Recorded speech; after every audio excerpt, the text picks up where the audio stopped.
I've even heard politicians say that the gay lifestyle is a greater threat to civilization than terrorism. That's when I got scared.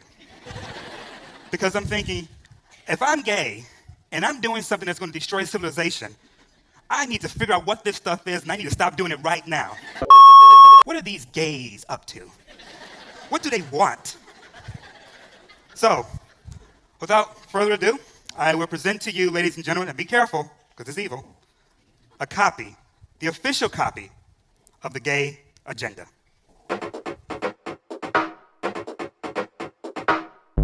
Oh my goodness. Is this really a conversation that we're having in 2021? I feel very icky when people start talking about like the gay agenda and shit like that. Because to speak and say that there is a gay agenda is to come from a very like fear-based place almost. Like it's like y'all speaking on it out of fear for what?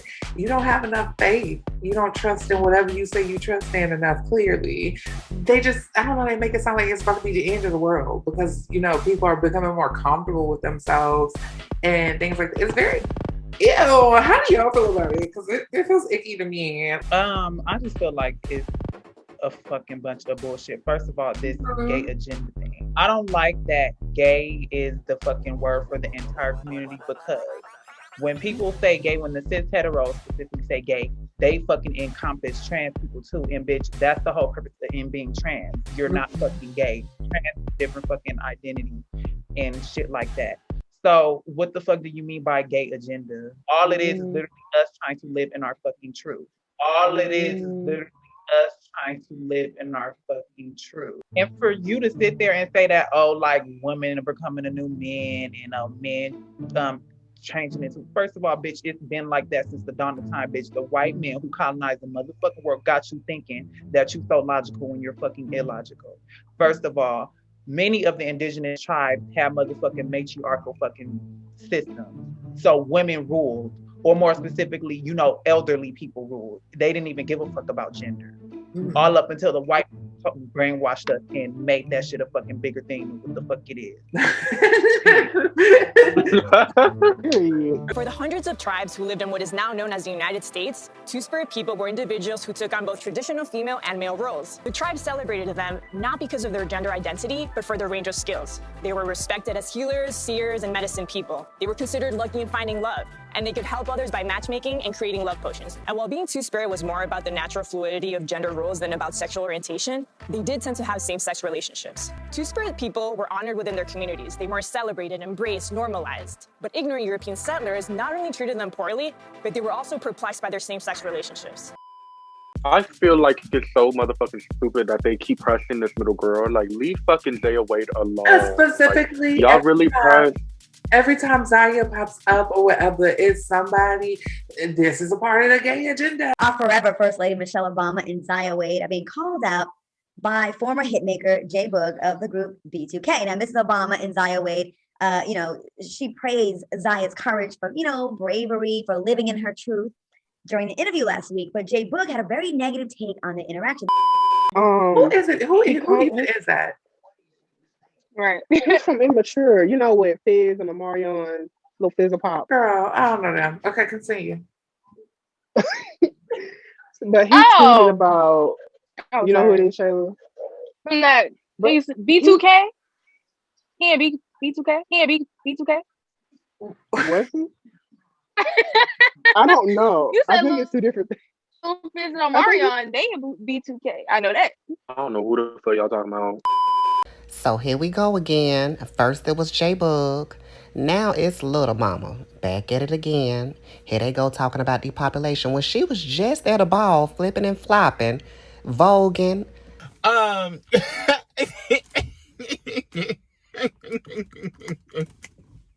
Y'all so pressed about this 13-year-old girl for what? And it's just like, y'all need to stop and leave them alone because honestly, Dwyane Wade, he has been more of a father than all of you motherfuckers that have been speaking upon this damn family. And that's like, keep your mouth in your business. Mm-hmm. Get you some damn business to worry about. Well, for me, children are my soft spot, period. I don't like to see people fathering children. Like, even though they're not like talking directly to her, because I'm sure she don't see what people be saying. I hope she don't see what people be saying about her. I really just feel like people should mind their motherfucking business, because like, it's not your kid. You should not have any say in anything. Like, shut up. I'm so tired of hearing people talk about shouldn't have to worry about your children. Leave her alone. Worry about worry about raising your children. How are you raising your children? Like, that was literally a comment. Somebody was telling him, worry about your kids that you don't pay no attention to. It's just really disgusting. Y'all are literally attacking a child, and I really hate how adults try to make it seem like children don't know what they're talking about. They know what they feel. They know who they are on the inside. Like, stop trying to make it seem like they're dumb and don't understand. Also, like, I'm tired of people trying to make it seem like it's an agenda when it's existed forever. This is nothing new. You're just seeing it more. And I wish Black people would understand how hypocritical they sound, because white people think the same of us.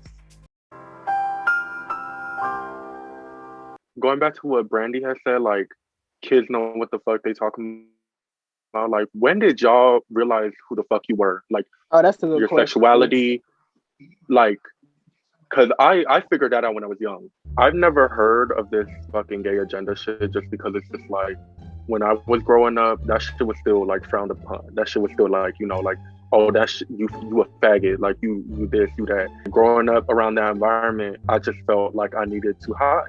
I needed to hide in order to fucking protect myself, protect my health and well-being, just because, you know, if you were out and shit, like, you would literally get jumped. You would get beaten the fuck up.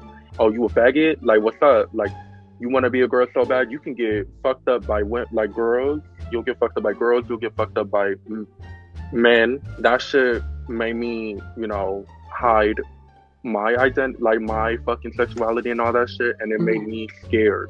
It made me scared of branching out. I think every LGBT person at some point has gone through a closeted stage. I think even if they was blessed and went through it really young and their family was very accepting and this, that, and the third, they went through a phase where they was, you know, knew what was going on or had an inkling and just was not saying anything. I never really heard of the term gay agenda. Like, I never heard that growing up. It was always like funny. Like, they would say, oh, he's funny or whatever. I always heard like those types, or she funny, or she a dyke, he gay or whatever. I always heard like those terms. Because my family, I would say like majority of them are really queerphobic. I'm gonna say queerphobic. And when I was younger, I never really looked at people in like a malicious way. I never looked at like a gay man and was like, ew, why are you like this? Or a gay woman and say like, ew, why are you like this? Regardless of like what my family would talk about around me. Back then, I really always judged the way like my family would view queer people. Like, it was always like a weird thing to me, even though I didn't completely understand it like at all. I didn't even know what the fuck I was. I always knew I liked girls too. Not this topic about to make me cry. I can't. But I didn't like, know. I didn't know it was to that extent. Like, I was bisexual or whatever. I never like thought about it like that. I was like, I just want to be her friend. I want to be your friend. I had an inkling, but I never really paid any mind. I think it's like that in a lot of people. I think everyone wonders about sex kind of early, and depending on their experience, which there is experience. Everything in this world is very sexual. Everything is sexual. Everything has a connotation of sex behind it. It took me a while to really realize that, like, I really did like girls. I was attracted to girls. Around, like, junior year of high school, no, senior year, like the beginning of senior year is when I really realized and came to terms with my sexuality and was like, all right, I'm bi. That attraction for like women or whatever, like women too, okay, because you gotta have the two, girl, for women too. Yeah. That came from, like, if you look within, was it a natural thing for you? Or was it because this this gay agenda. For me, specifically, for example, I didn't see that many gay people growing up or whatever. Like, I just knew that I was always gay simply because I knew I didn't like, I didn't even know what gay was. I just knew I didn't like women. But to go to the extent and say that the reason why people come out as gay and shit is because of the gay agenda, I just think that's really false. So going back to you, I definitely don't agree with that at all. Because like with my family being queerphobic, really queerphobic as they are, I would never like want to like just like girls just because of like what I'm seeing or whatever. So that's why I knew it was natural. I didn't really want to be like, I didn't want to be attracted to girls, but like it was just it was natural. It was like natural. Organic. Like I couldn't help it. Growing up, girl, I've been that bitch since I took a girl. Yeah, to some extent, I lived in like in my inhibition and shit. Like I had to dumb down.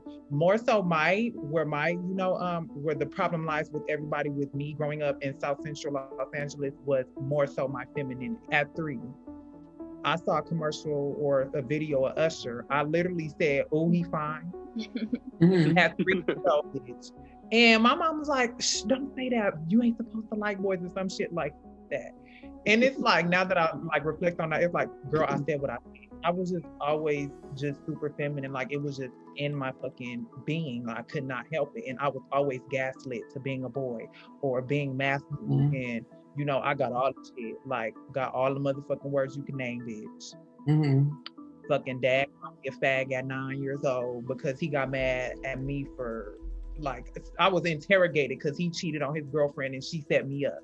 Like, just, it was just growing up. I always wanted, like, since I can remember, I always wanted to be feminine, but I never wanted to be a woman. And like when I discovered myself and came to terms with who I was more so in college. Like I wanted to be more feminine, appear as a woman, but not claim to be one. And that's where I, found out that I'm a non-binary femme who's woman presenting. And look at you, bitch, thriving. Look at you, bitch. For me, it was very toxic. Like from a young child, like at 4 years old, like I already knew just from seeing people like dudes play basketball, no shirts on, nothing. Like that's when I knew. I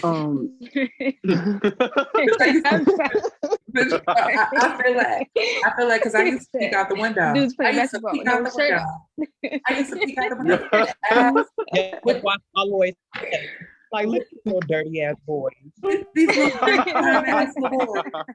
Bitch, I was young, looking at the abs, glistening, and everything. Knew I was a flaming homosexual girl. Cause Brandy.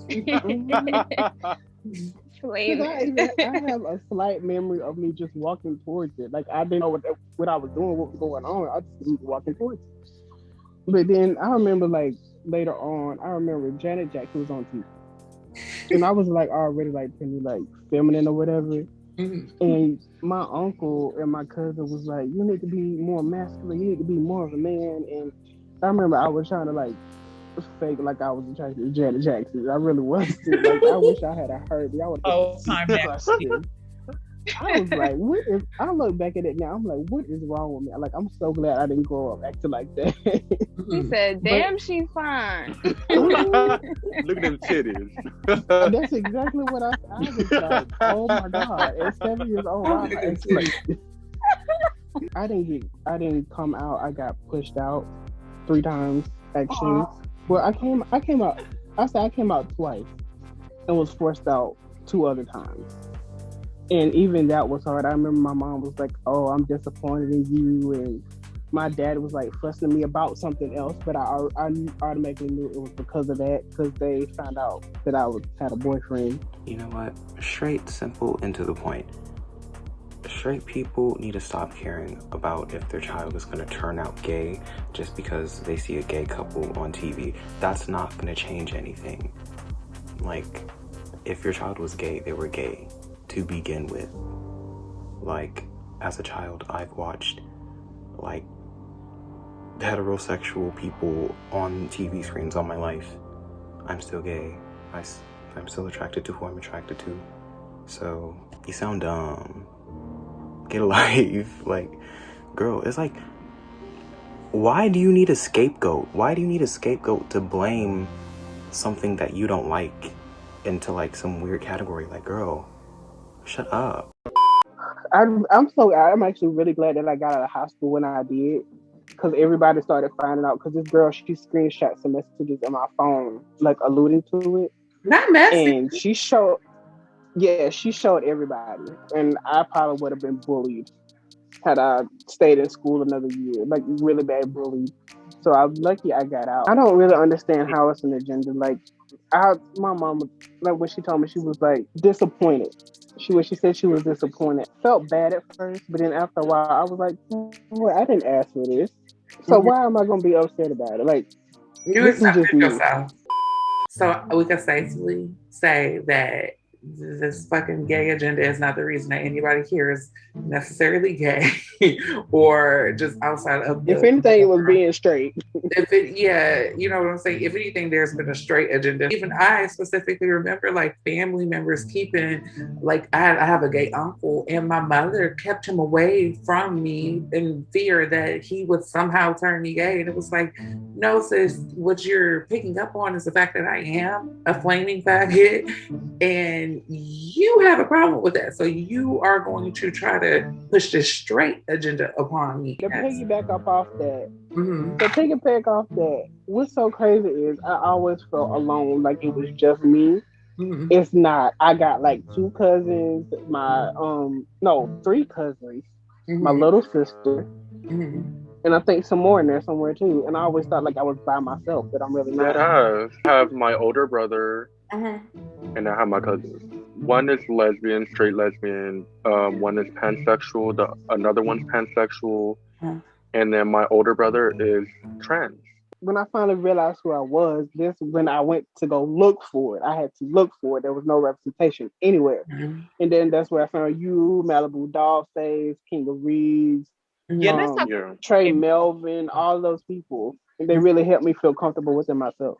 You one of the motherfucking, one of the influencers, bitch. So what you mean? When I tell you was a help. You were. I think representation is so fucking important just because of the fact that you don't know what kid, what fucking, child out there is going through. Like, I definitely found, queer individuals in the community on YouTube, on Instagram, on all social media platforms. And I'm just like, damn, like they seem 100% of who the fuck they are, and they seem happy, like, and they fucking making money from it. And I'm just like, what the fuck? That's just more of an example of to be who the fuck you are. And I mean, Bretman Rock, he is Banji and shit, like, but he wasn't my type of Banji. Like he wasn't Banji enough. So that's when I found you, bitch. And that's when I was just like, oh, this is what the fuck is at. I was like, it's giving what it said it's supposed to gay. Cyrus, hood queer to hood queer, bitch. We need more queer hood representation, bitch. That's fact. No shade. We all see the white adjacent, queer representation, bitch. You don't see the hood queer representation. Yeah. And then that's more rawness right there. That's they try to write it up. Coming from an Asian American, everybody expects us to be, on point. We're supposed to fucking be engineers. We're supposed to be fucking, doctors. We're supposed to be nurses. But fuck that. Like, what about me? Like, what the fuck do I want? Let me be who the fuck I want to be. I think representation is so important because, especially when it comes to children, they need to know who the fuck they are. Imagine navigating through childhood not knowing who you are, and you're constantly gaslighted and told to be something that you're not, like deviant of who you truly are. That is very fucking confusing. That can cause like all types of mental fucking. And then once a queer person has mental illness, is more opposition or odds stacked against them. So representation is very, very, very important. Well, tying into what Lemaj was saying, I feel like it's really important for young people to have like reassurance that it's okay to be yourself. When you did see other people like you, did that make you more comfortable with yourself? 1,000%? Would you say like 100%, or were you already comfortable with yourself because you just a comfortable ass bitch? I was already comfortable. So like, but it does matter. It really doesn't matter to know that there's people like you out there. Like, you're not weird or like what people say you are, because you are different, so to say. But I think it's really important to explore yourself as a young adult. It's very important for you to explore yourself and not live your life to somebody else's script, which is what a lot of people do, and they don't even realize that they are being controlled, which is also why I think a lot of the times, like, the gay community is often demonized, because we're not living under nobody else's control.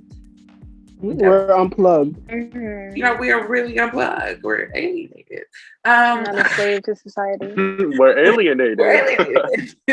When you go through life as a queer person, you get taught that you're evil, it's a demon, or something's wrong with you, got mental problems or something. So for somebody to see it on like TV or whatever, it like helps them know that they are normal. Nothing is wrong with them. Like, they're not a problem. Especially like Black girls and just Black representation, all of that. We need all of that, because people try to paint us out to be such bad and evil things when really we're not. We're really the opposite. I think it's a straight agenda. Because if you not straight, then something wrong with you. And that's on what? Period. Like, to them, something wrong with you. Exactly. To them, nothing is wrong with you. So also, I think that a lot of it, for me, I feel like a lot of it has to do with how much people hate femininity, like how much they don't protect women, how much they put women down. And then it's like you have a man that's supposed to be masculine that's being the root queer, of it. so that on top of that, that's why it's so much worse on us. And that has a lot to do with it.